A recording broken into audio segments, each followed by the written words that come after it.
One of the most remarkable aspects of the Church of Jesus Christ of Latter-day Saints is its unique history. Throughout the world, great stories from faithful church members have only added to that history. This program shares some of these incredible stories of faith, perseverance, hope, and inspiration. You're listening to Legacy. I'm your host, Nathan Wright.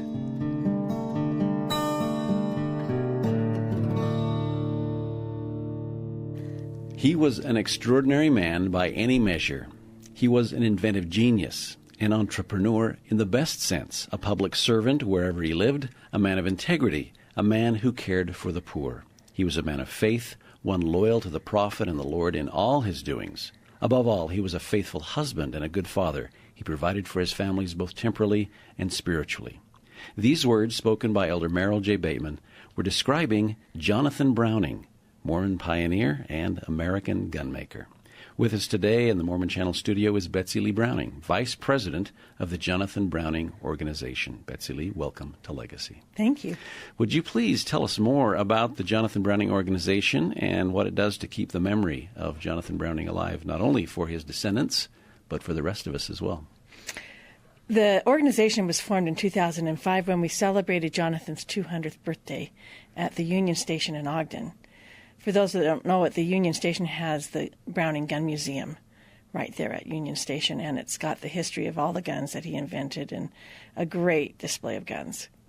And they also show a video of John M. It's John M. that the museum is about. The main confusion that people always have when I'm talking is the difference between Jonathan and John M. And so I'll state it right up front. Jonathan is John M.'s father. And one of the main projects that I've done is when I was researching the Browning family, I found a farm home that belonged to my husband's second great-grandfather, David Elias, on Old Post Road in South Ogden.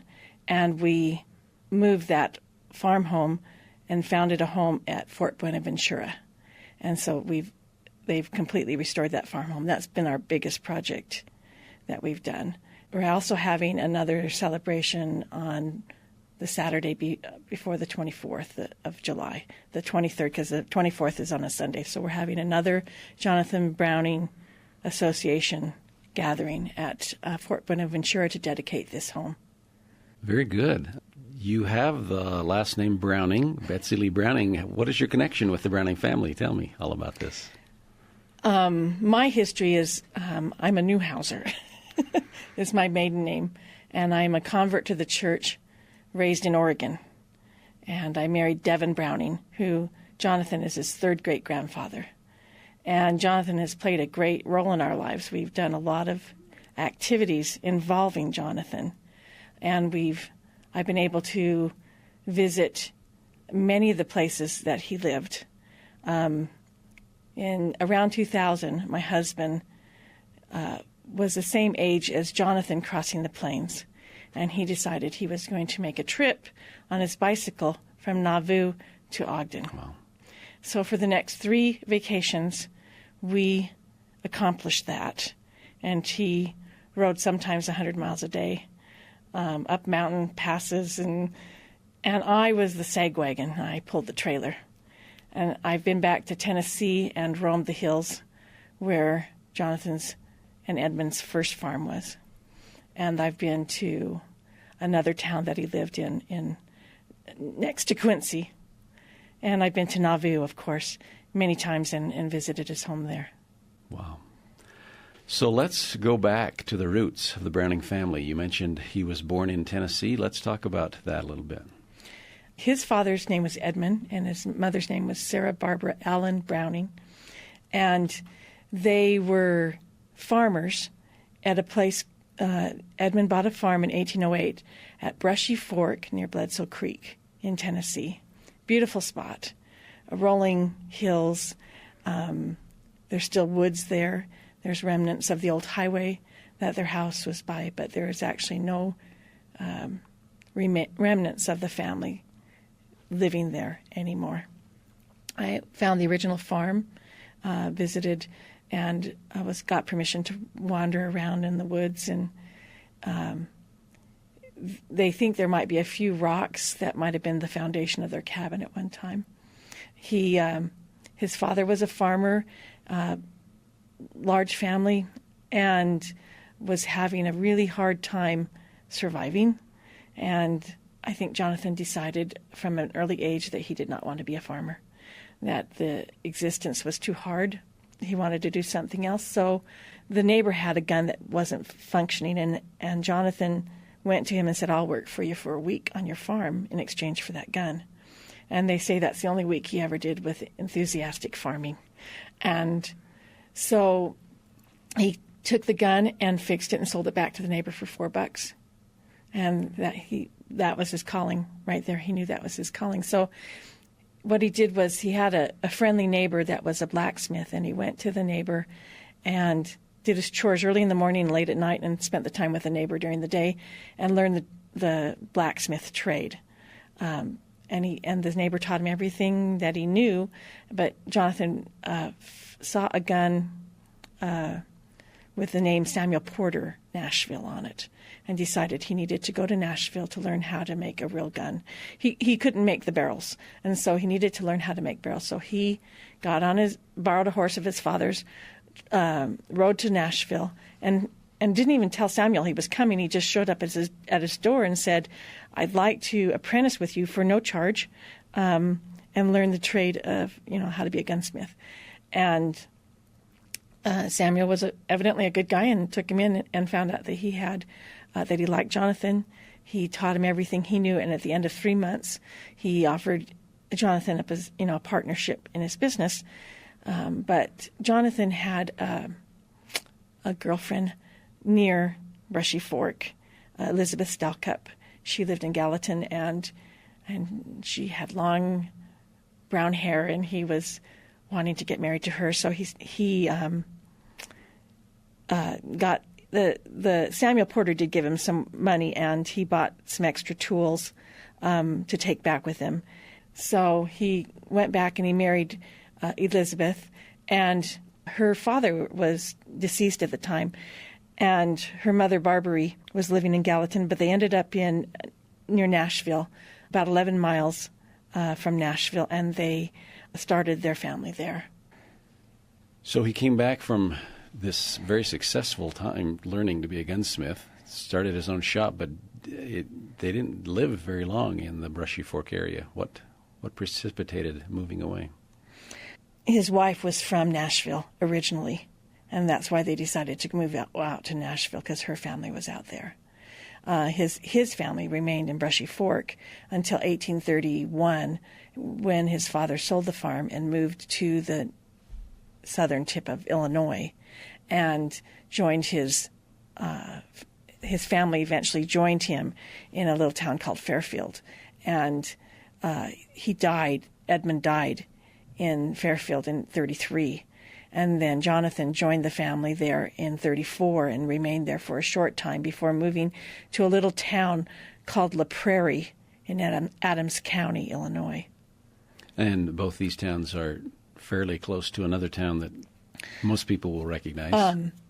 La Prairie is 35 miles northeast of Quincy, and Jonathan's farm was 11 miles northeast of La Prairie. So he wasn't exactly in La Prairie, but he could ride horseback from his farm to Quincy in a day's time. So here, let's talk about the Illinois/Quincy years. I guess he set up another gun shop, of course. Yes. He set a gun shop up in his farm in La Prairie. Okay. That would have been, he had one in Brushy Fork, so that would have been his second gun shop. I'm not an expert on the guns, and I have to say that up front. If I said something about the guns, I'd probably say it wrong. So I do know that he invented a slider gun, a slider rifle. And the rifles that he was probably fixing for other people were the Kentucky rifle. And he was an inventor of sorts himself. He was trying to improve guns and make them simpler, more functional, so that they could shoot repeatedly. And so he was successful as a repairman of firearms, but he he wanted to stretch a little bit, and he started inventing things, is what it Yes. sounds like. He was also involved he did blacksmithing jobs still. He did some farming. He did some raised animals. Jonathan did not like idle children, especially idle boys. And so he had a lot of businesses in his lifetime to keep his children, his boys, busy. He figured if they were busy, they couldn't get in trouble. And so he employed, it wasn't really for his financial gain, although I'm sure it helped, but it was more to mold their character. Very good. So in the Illinois years, he, as he became more successful, he became more respected and got some prominence in the community. Yes. In most of the communities that Jonathan lived in, with, I think, the exception of Brushy Fork, he was Justice of the Peace. He was very civic-minded, and the name that people called him was either Squire Browning, which is another name for Justice of the Peace, or Judge Browning. And being Justice of the Peace, he could take care of some of the lower case, court cases, and he could perform marriages, and he could turn people over for trial. And so he was prominent in the communities and well-liked. You said that a lot of his family came to Illinois at the same time. Who were some of the other family members that lived around there? Well, Clarissa is the one I think that first moved into the southern tip, and Edmund and his wife, Sarah Barbara, went and lived there. But Jonathan was very close with his brother James Green, his youngest brother, and they formed a lifelong attachment to each other. James was always sent ahead of the group to kind of procure the farmlands, and James was a farmer for most of his life, and so they stuck together like glue, and they were a very close family. He had another brother, Orville, as I recall. No, Orville was a distant cousin. Oh, cousin, that's correct. He was a distant cousin, and he was a circuit attorney in Quincy. And Orville and Jonathan were well acquainted with each other, and through them, Jonathan became acquainted with Abraham Lincoln, according to family legend. And in analyzing Lincoln's life, he was just beginning to be a circuit attorney traveling that western part of Illinois at that time. And Jonathan's home was far enough from Quincy that would have made a good stopping off point for Abraham Lincoln to stay the night. This was a young Abraham Lincoln. This was way before he was president, and he was just in his beginning years as an attorney. The family have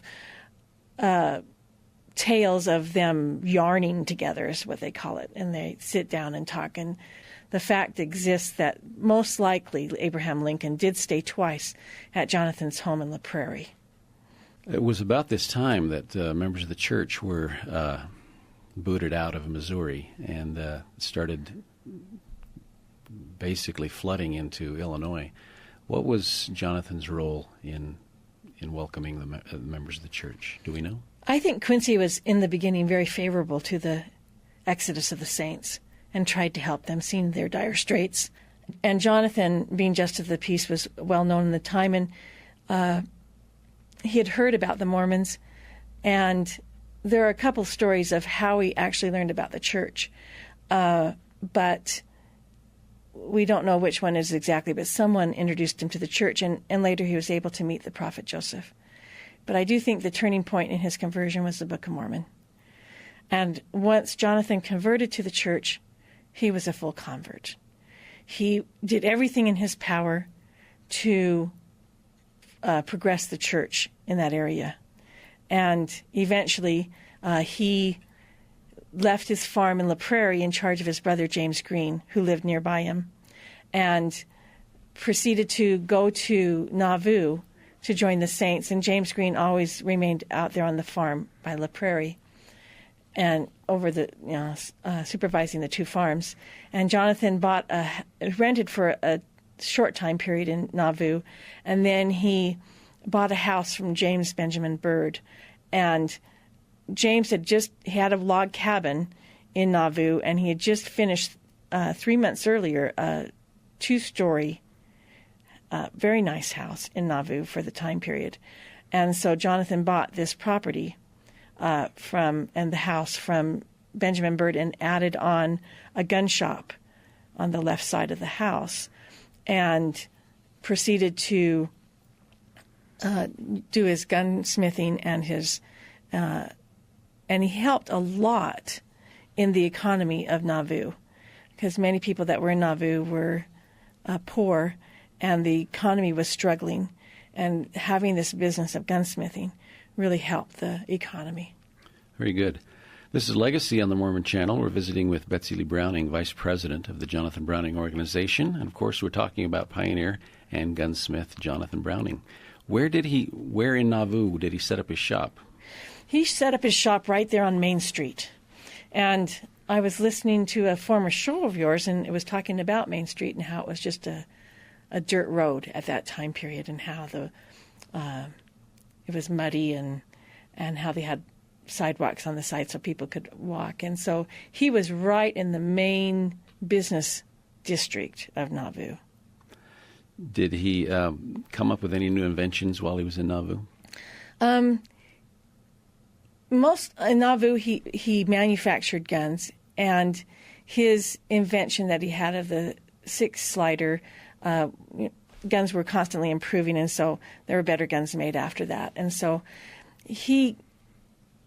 I'm not sure how many inventions he actually did in Nauvoo, but I know as Nauvoo was a period of rest for him for a while, and just building up his personal finances in Nauvoo. But his life was basically a life of work.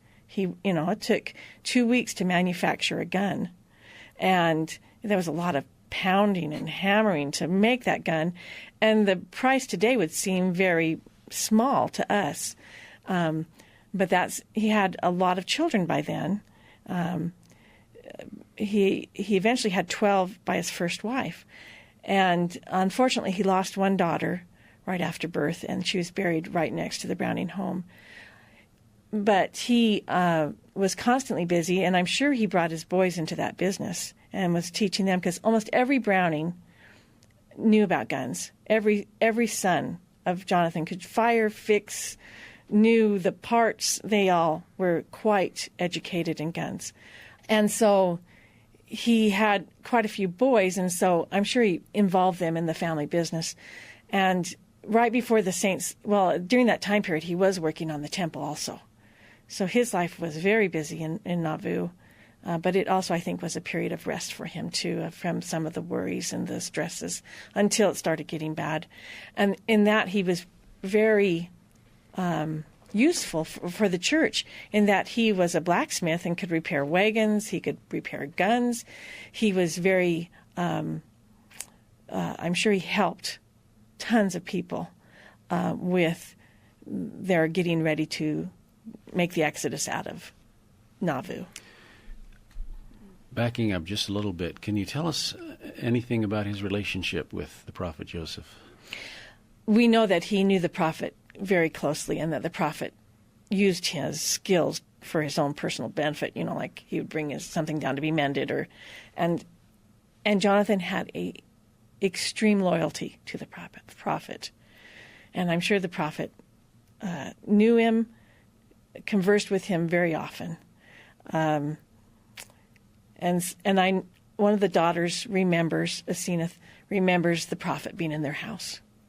Another little section of Elder Bateman's talk is when he talks about the Nauvoo era.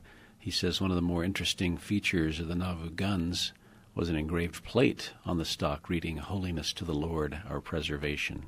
Well, actually, that phrase was passed down through the family and future guns by his children. That was engraved upon the rifles. And you have to remember that the gun was not really a means of killing people in those days. It was a means of preservation, for hunting, for feeding your family.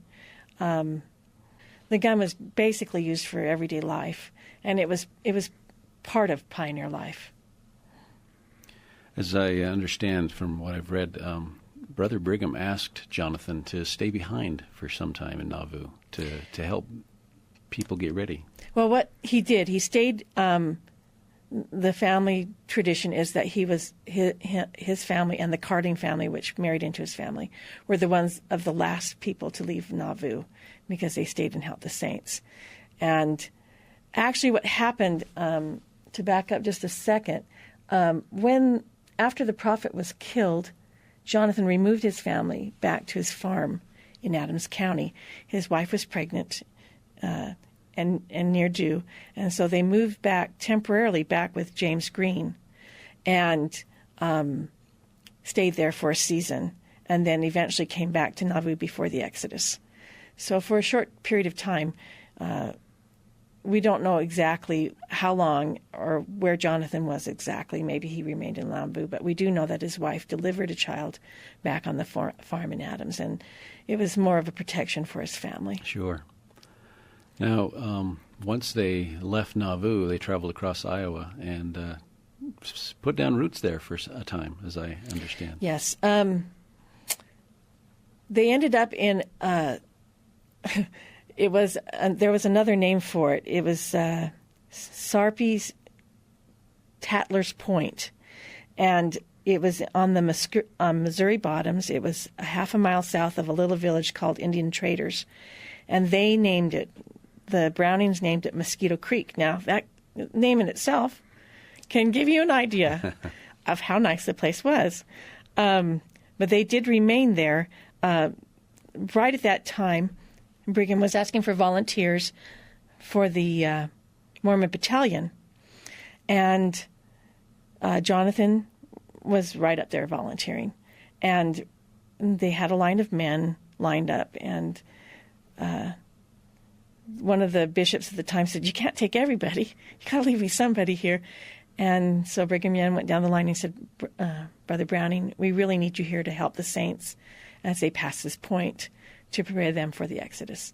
So he did a lot of mending of wheels, a lot of mending of guns, and his wife had another child there. At that time, too, it's interesting, Jonathan's mother remained with James Green, and many people think she died way back in southern Illinois, but she actually made it to Mosquito Creek. We don't know if she ever joined the church, but she was a very good Christian woman, and she died there in Mosquito Creek. Another one of his grandchildren died there in Mosquito Creek, and Jonathan was bishop of the area. There were a lot of other families in Mosquito Creek besides the Brownings, and so Jonathan was their bishop and also provided for the poor. Now, an interesting situation happened with me. I was up in the Morgan Family History Center one day, and a gal came in and she said, "Are you a Browning?" It was right after I moved to Mountain Green. And I said, "Yes, I'm a Browning." And she hugged me fiercely. And I said, "Okay." And she said, "That is for my ancestor, Andrew Jackson Shoup, because Jonathan financially took care of his wife while he was serving the Mormon Battalion." So Jonathan was a very generous person and always helping the poor and the needy. And I'm sure there's other people he helped that I have no clue to, but Andrew Jackson recorded this in his diary. So he spent 5 years in Iowa, staying there basically as a way station for members as they came through, helping with their wagons and guns, as you say, and eventually was able to come west, farther west. Eventually what happened was Jonathan funded his brother James Green to proceed on to Salt Lake in 1850. Jonathan stayed there till 1852. And so James Green went ahead and purchased the land in Ogden and prepared for Jonathan to come. And so in 1852, the church announced that they wanted all their members back in Salt Lake. So Jonathan had a period there that he could prepare for the journey. So he was very well prepared as he left. He had $600 in the false bottom of a barrel. He had many wagons, and he brought all his gun-making machinery, which was some pieces were very large. His kids were of almost adult age. 11 of his children were surviving, and they all traveled and shot buffalo along the way. And James Allen, one of his sons, records in his journal the trip and the things that they encountered. In fact, I have a quote from his diary right here. He says, "Amid plains, rugged rocks, Chimney, Courthouse, and Independent Rocks, and Devil's Gate, for instance, Cache Cave, mineral springs, and many other wonders of nature presented to our view. I also enjoyed the sport of shooting the buffalo, antelope, prairie dog, a peculiar little rodent animal, said to burrow with the screech owl and rattlesnake, and sage hens and other wild game." So sounds like there were plenty of things to do while they were traveling. Yes. And it wasn't just the Browning family traveling alone. He went with a wagon train. Yes, he was captain of 10. We're thinking, we've analyzed that captain of 10 thing, and I think it was basically his family, captain of 10. And then with 2 adults. We're not really sure, but we do know that he played a leadership role he was in with the Miller Company and Henry W. Miller Company and Orson Hyde. And they started in July of 1852, and they arrived in Salt Lake in October of 1852. And they had a very pretty mild trip, and there was no big incidences that occurred, and so it was a pretty smooth voyage for him. So he gets to Utah and is asked to settle. Well, that's a question I have, is if his brother went ahead and purchased land, was it pretty much predetermined that that's where he was going to end up? Yes. Most of the family ended up in Ogden. James had already been settled there for a few years, and many of the family lived around 27th Street and Washington Boulevard. And Jonathan, and they use this term loosely, set up his gun shop. By then, Jonathan, he was done inventing.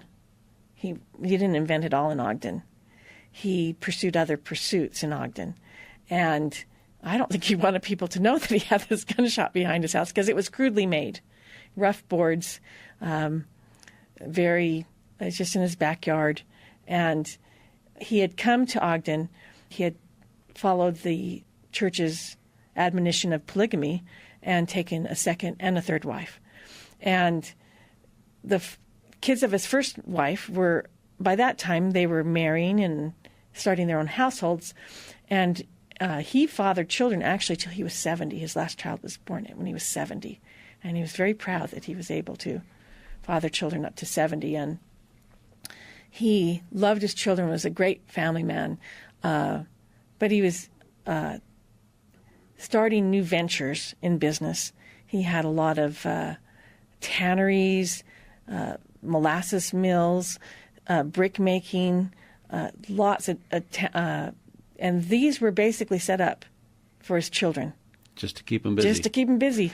And we even know that their horse's name was Old Button.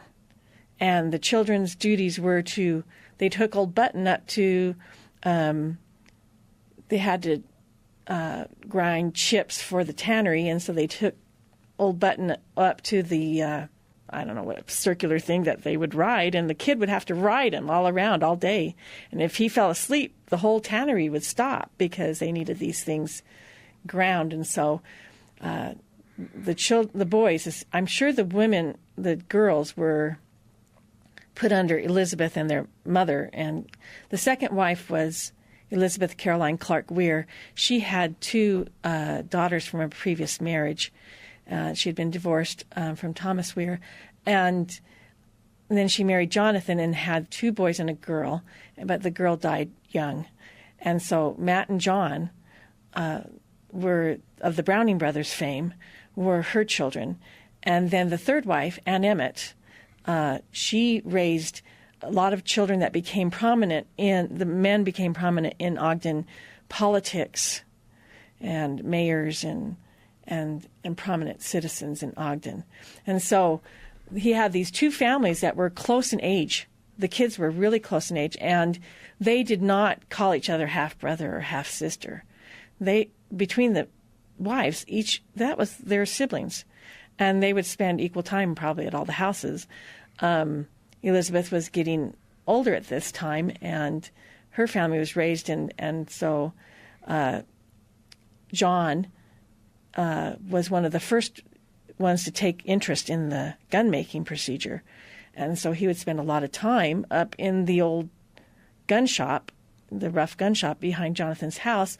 And Jonathan was off on other business dealings. And so it fell to one of the wives to help John run this little gun business. As soon as he could learn how to write, he was writing out orders and acting like he knew what and he did.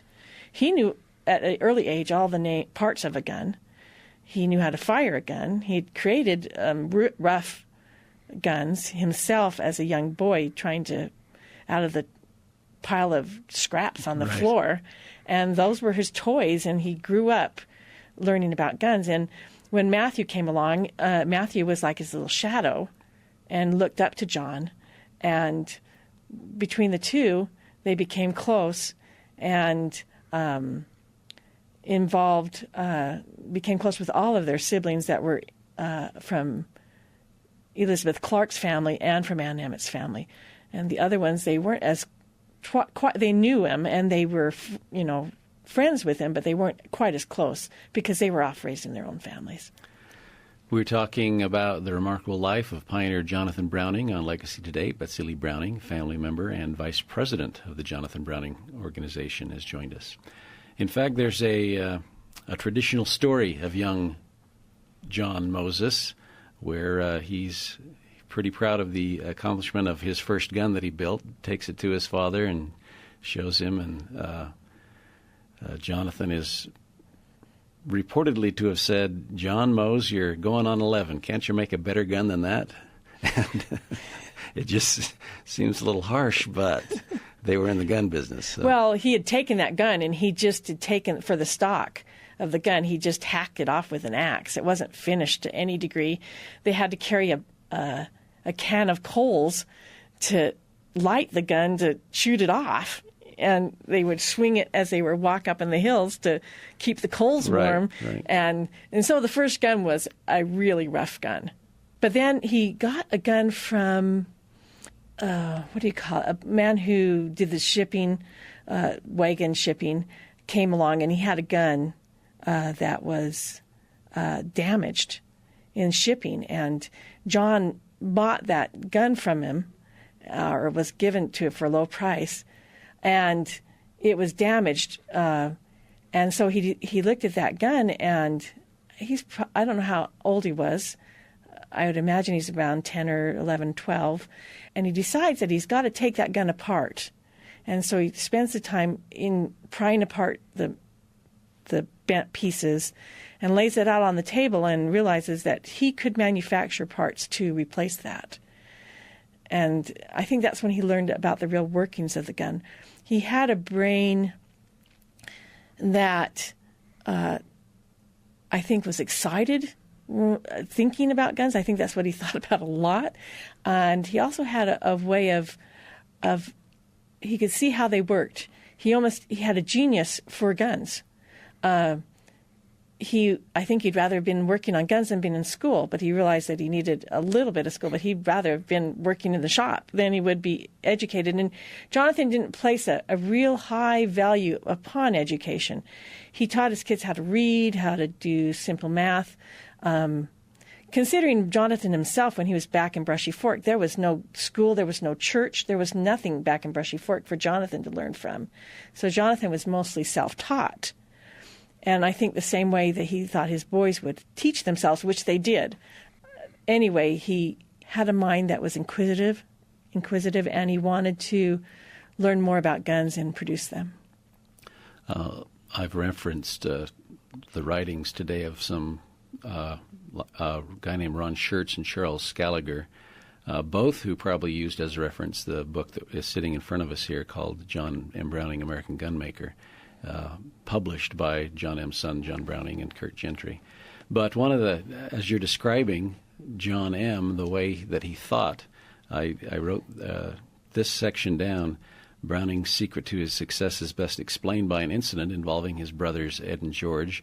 One day his brother George noticed that his brother Ed had abandoned the workshop where John was working furiously on a gun project. George asks, "Why aren't you working upstairs?" He replied, "Oh, John's stuck. He's swearing every little while. He doesn't know whether I'm there or not." And the other brother says, "That's too bad. I thought it was coming along fine." And he answers, "Don't worry, it won't be long now. John's so hot that something has to give pretty soon, and it won't be John." So seems like John had a real passion and did it until it was finished. So it's an interesting situation. John is he was basically a shy person. He didn't like speaking in public. He basically didn't have a head for business too much. I mean, he had some, but his love was inventing guns. Now, Matt became the financial guy. He was great at running businesses. And so together is a story that I've been told, that together they formed the Browning Brothers. And it was J.M. and M.S. Browning Brothers. And they went up to the old shop. By then, Jonathan wasn't doing anything really with it. He was elderly. And they hauled down the big pieces that they needed down to a shop down in Ogden and set up business. And they involved their brothers in the business. So Ed, who is Jonathan Edmond, he was the mechanics part of the business. Matthew was the businessman, and John was basically the inventor. Thomas Samuel, who went by Sam, ran the Salt Lake business of Browning Brothers, because they set up in Salt Lake too.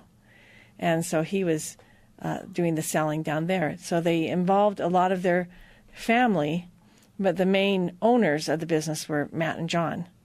And they filed the patents together.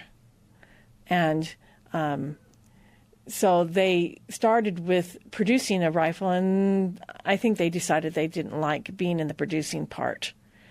They wanted to sell the patents. But they were just out in the frontier. And there was their knowledge of law was slim. And one day, a salesman from Winchester came and bought a secondhand rifle and brought it back to Winchester, and Winchester loved it. And they went out there, and they were prepared to offer him so much. And the boys kind of settled a little low. But to them, it was a ton of money. Sure. And eventually, Jonathan was always, as far as his standing, he was always affluent in the society. But John and Matt became wealthy in the society. And so the interesting part was that it was on John's brain. And he'd make little drawings on paper or on the back of a ammunition case. And he had all the tools, but basically it was all in his mind. He could see it. He could visualize it in his mind. And so he'd go to Ed, and he wouldn't bring blueprints or anything. He'd just say, "Ed, I want this, blah, blah, blah, blah, blah, this long, make it a little longer there, And Ed would make it. So all three brothers had special talents that formed the Browning Brothers. Now, I don't know if you know this, but my husband works for Browning in Mountain Green. And he's the only Browning there of Browning blood. Of course, he comes from Elizabeth Stelcup. We're not from John M.'s side. Okay. But we have a lot of going on with Browning in our lives. And so anyway, they're down in Ogden, and they're starting to earn money, and their father is very pleased with them and how they're progressing.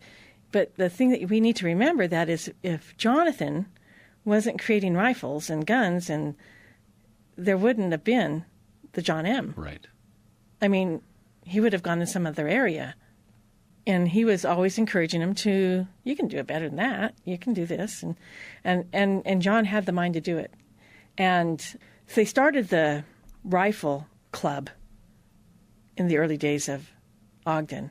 And they had the 4 Bs. There was Bigelow, Becker, and the 2 Brownings.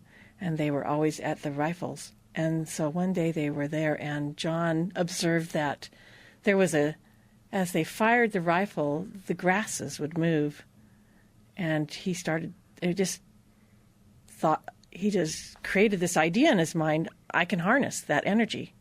And they left and they went back and found a way to harness that energy. And that was a huge invention, a huge step in the progression of guns. The gas-powered machine gun. Yes. Amazing. Yes, and so it just shows you that he was thinking about guns all the time.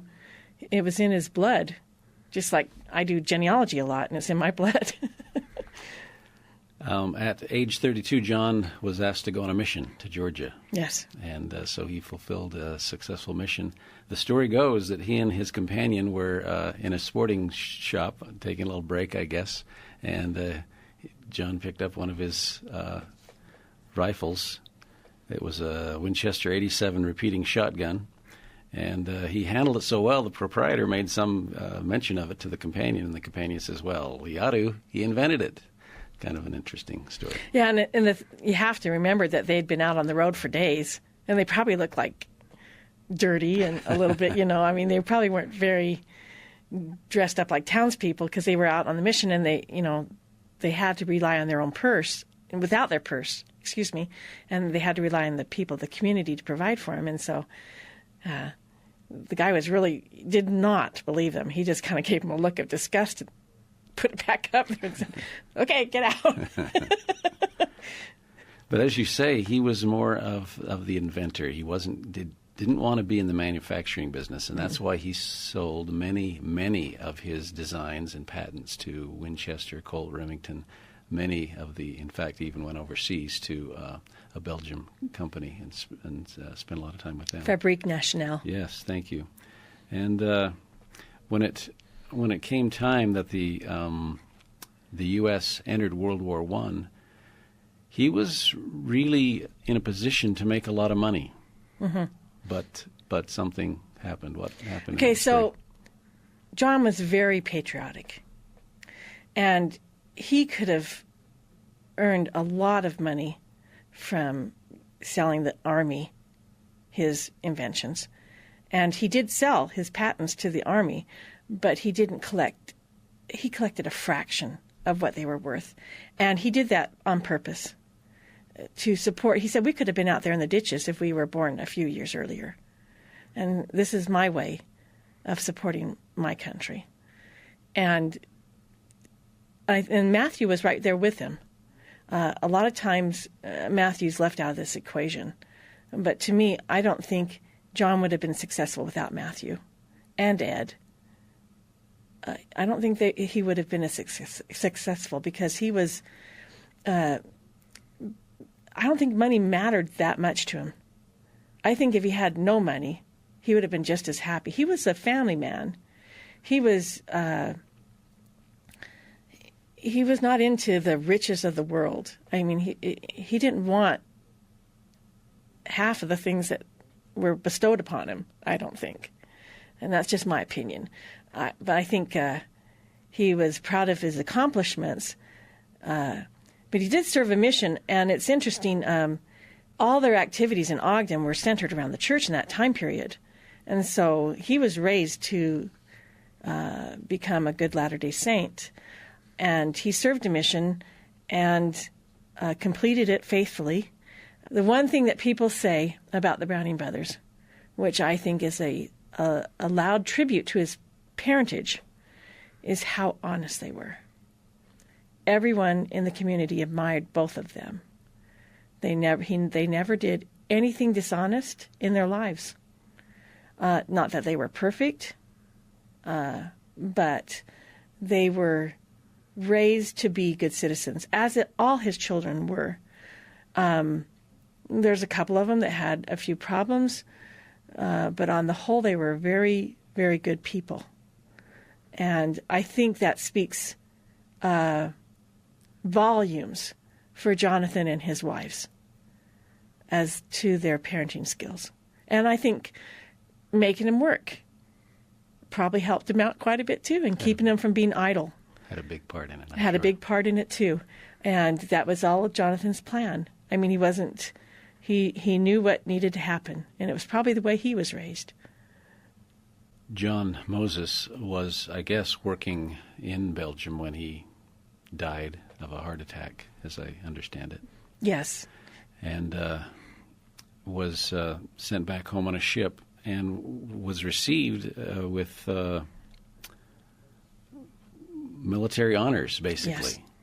Yes. The Secretary of War at the time, Dwight Davis, gave him quite a tribute. He says, "It's not thought that any other individual has contributed so much to the national security of this country as Mr. Browning in the development of our machine guns and our automatic weapons to a state of military efficiency surpassing that of all nations." That's quite a tribute, not only to John, but to, like you say, his family. Yeah, he was bestowed a prestigious award in Belgium, and I have one shot of his body laying in state, and it looks like you're burying a king. Wow. It's huge. And when Matt died, the president of the church spoke at his funeral. There's just both of them really contributed to the economy of. We're talking, Jonathan contributed in wherever he lived, and his kids really helped the economy of Ogden. They were truly Ogdenites. They really supported.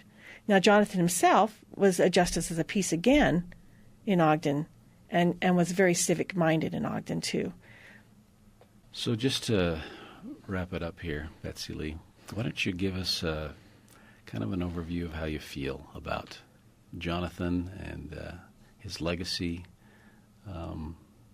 perhaps even as a family member, how you feel about it.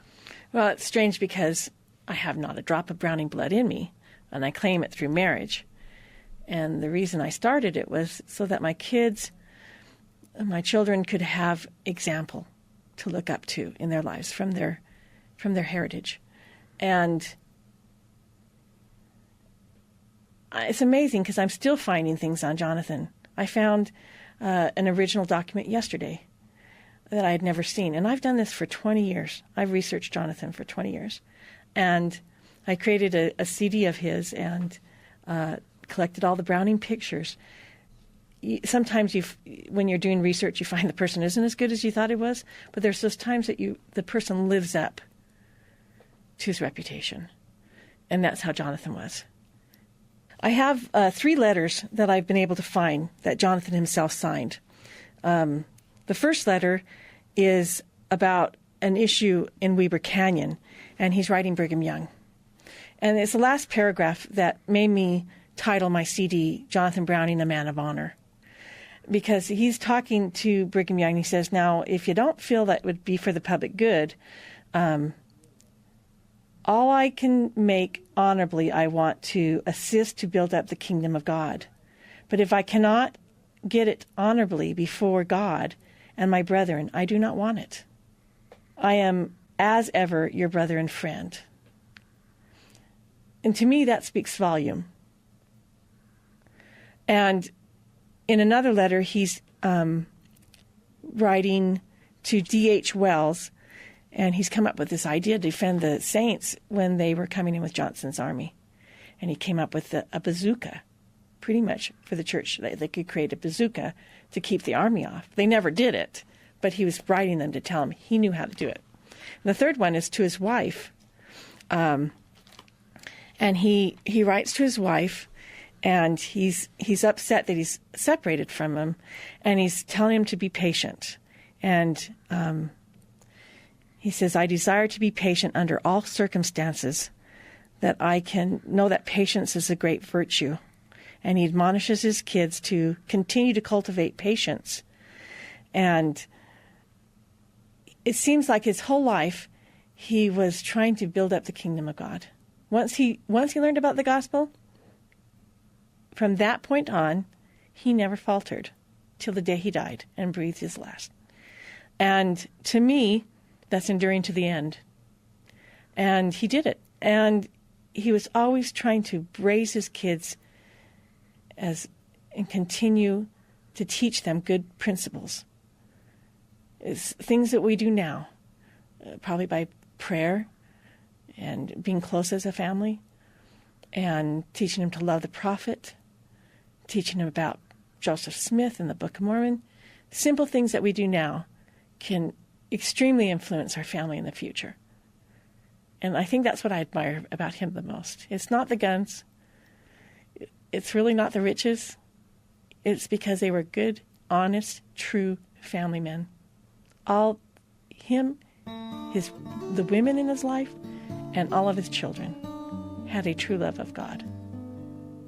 Very good. Thank you. We've been talking about the life of pioneer Jonathan Browning, a remarkable individual, with Betsy Lee Browning, family member and vice president of the Jonathan Browning Organization. Betsy Lee, thank you very much for being with us today. Thank you. I'm grateful to be here.